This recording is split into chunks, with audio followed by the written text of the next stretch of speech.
Olá, meu nome é William e nesse vídeo eu falarei sobre a teoria moderna do portfólio. A teoria moderna do portfólio ela foi criada por Harry Markowitz em 1952. Essa teoria ela revolucionou a maneira de elaborar carteiras de investimento e concedeu a Markowitz, nesse mesmo ano, o Prêmio Nobel de Economia de 1990. Essa teoria ela permite criar carteiras de investimento com o maior retorno e o menor risco possível. Uma carteira com o maior retorno e o menor risco possível uma carteira considerada otimizada. E as carteiras otimizadas elas se encontram na fronteira eficiente de Markowitz. Os princípios da teoria de Markowitz é a diversificação, que permite diminuir o risco existente dentro de uma carteira de investimento, a volatilidade de mercado, tendo como base assim que pode variar, a sua carteira pode variar muito no pequenos períodos de tempo, e o equilíbrio entre o risco e retorno e como isso se encaixa no perfil do investidor. A diversificação de ativos em uma carteira de investimento, ela tende a criar um portfólio de investimentos com grandes chances de sucesso.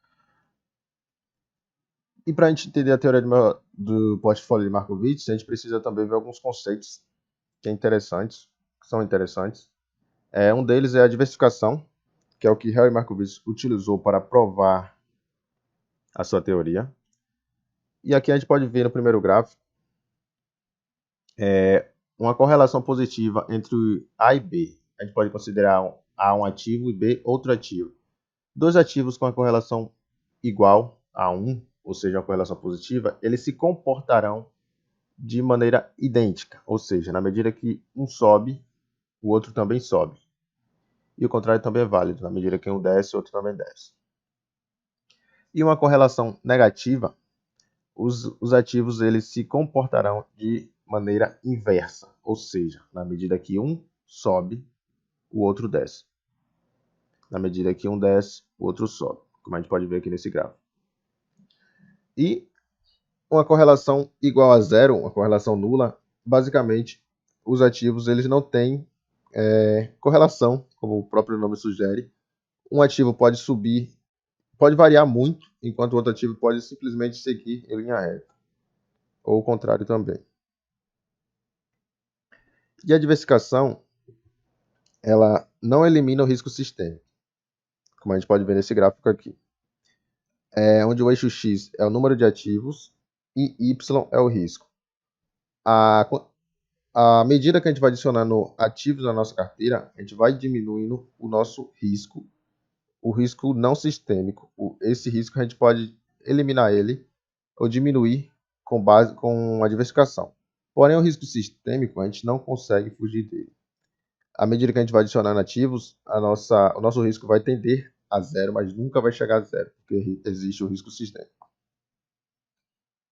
E alguns conceitos importantes é que o risco ele é medido pelo desvio padrão e o risco ele estatisticamente ele é quando os dados eles variam em relação à média, ou quanto esses dados variam em relação à média. Um ativo com retorno que se dispersa muito da média é considerado um ativo arriscado. Já um outro ativo com retornos bem mais próximos da média é considerado um ativo menos arriscado. E a rentabilidade é um conceito também importante, que ela é a soma do retorno de cada ativo ponderada ao seu respectivo peso na carteira de investimento ou no seu portfólio de investimentos.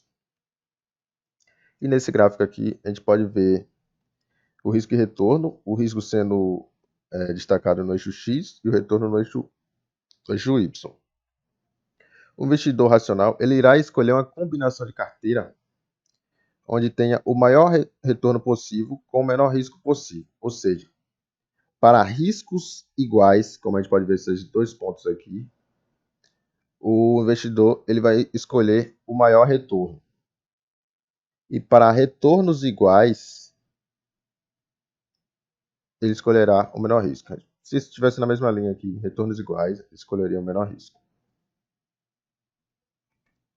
E essa aqui é a fronteira eficiente de Markowitz, onde o risco é destacado pelo eixo X e o retorno pelo eixo Y. Em azul aqui ela é a fronteira eficiente de Markowitz, onde ficam todas as combinações de carteiras.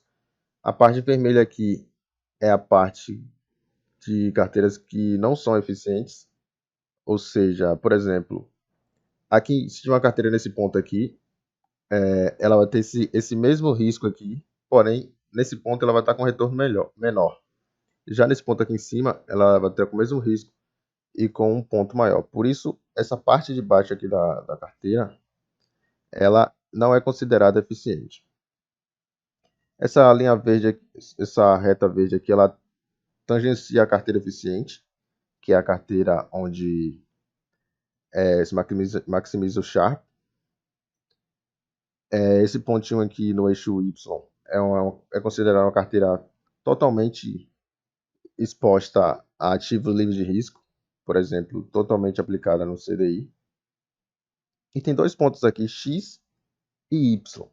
X aqui, ele fica abaixo da fronteira eficiente de Markowitz, ou seja, não é uma combinação de carteira eficiente. Y aqui é um pontinho fora da curva, já que ele seria mais eficiente do que ativos que estão aqui na carteira. Mas eu coloquei ele aqui só para exemplificar. Ele tem o mesmo risco daqui, dessa mesma linha da carteira, da fronteira eficiente, porém com retorno maior. Ou seja, se acontecer isso no eventual teste de carteira de investimento, o que não vai acontecer, o investidor, como por ser racional, ele escolheria o ponto Y aqui, já que ele está tomando o mesmo risco ali embaixo da fronteira eficiente, porém ele está recebendo um retorno maior. E para calcular a fronteira eficiente de Markowitz, a gente precisa do retorno esperado do ativo, a variância desse ativo e a covariação dos ativos. Essa fórmula aqui é o desvio padrão, é a forma da volatilidade, que a gente calcula com o peso do ativo A multiplicado com a variância do ativo A somada com o peso do ativo B multiplicado com a variância do ativo B mais 2 vezes o peso do ativo A vezes o peso do ativo B vezes a covariação desses dois ativos. E o retorno esperado é como a gente viu lá da rentabilidade, é o peso do ativo multiplicado pelo retorno, somado com o peso do outro ativo multiplicado com o retorno. Esse vídeo foi falando um pouco sobre a teoria moderna do portfólio. A parte prática eu vou deixar para o segundo vídeo, que eu vou deixar no link aqui na descrição.